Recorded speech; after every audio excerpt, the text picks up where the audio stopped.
Alors pour que vous puissiez bien comprendre l'évolution des intelligences artificielles sur ChatGPT et chez OpenAI, je vous ai prévu une petite frise historique qui va nous permettre de revenir un petit peu sur l'histoire d'OpenAI et l'évolution des intelligences artificielles. C'est comme ça que vous allez comprendre pourquoi les modèles O3 et O4 Mini, O4 Mini AI sont différents des IA que nous utilisions jusqu'à présent, ce que ça signifie pour nous en tant qu'utilisateurs aujourd'hui, mais ce que ça signifie aussi pour le futur de l'intelligence artificielle. Vous allez voir, c'est vraiment passionnant. Alors déjà, il y a beaucoup de personnes qui ont découvert l'intelligence artificielle et OpenAI avec la sortie de ChatGPT fin 2022 et la sortie du modèle GPT 3.5. Mais OpenAI existait depuis bien longtemps et des IA avaient déjà vu le jour en 2018 avec GPT-1 et en 2019 avec GPT-2. En 2023 est sorti GPT-4. Alors vous le voyez, ces quatre intelligences artificielles et dans GPT-4, j'inclus aussi les modèles GPT 4.5 et le modèle GPT-4o. Ce sont des modèles de la série GPT-4. Vous le voyez, je les ai mis en gris. Pourquoi ? Parce que ce sont des modèles d'intelligence artificielle dits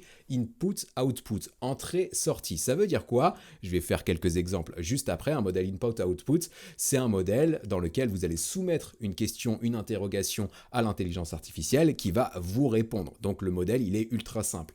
Question, réponse, entrée, sortie. Et puis, dès 2024, fin 2024, on a eu la sortie des modèles O-Series du côté de chez OpenAI, qui sont des modèles, donc en orange juste ici, O1 et O3 Mini, des modèles Chain of Thought, pardonnez-moi pour mon accent anglais, qui veut dire chaîne de pensée en français, des modèles dits COT. Ça veut dire quoi ? Déjà à l'époque, c'était une révolution. Pourquoi ? Parce qu'on sortait du schéma input-output pour entrer dans un schéma où l'intelligence artificielle allait commencer à réfléchir. C'est-à-dire que vous faites une demande, l'intelligence artificielle réfléchit à votre demande, définit les étapes à suivre pour vous apporter la meilleure réponse et à la fin, elle produit cette réponse, donc elle sort l'output. Donc on a de l'input, l'entrée, votre question, on a ensuite une réflexion et des étapes à suivre qui vont déboucher à la fin sur l'output, la réponse de l'intelligence artificielle. Et puis, depuis quelques jours, avec la sortie de O3, O4 Mini, eh bien, il y a beaucoup de choses qui changent puisque ces modèles sont des modèles d'IA dits, en tout cas c'est comme ça que moi je vais les appeler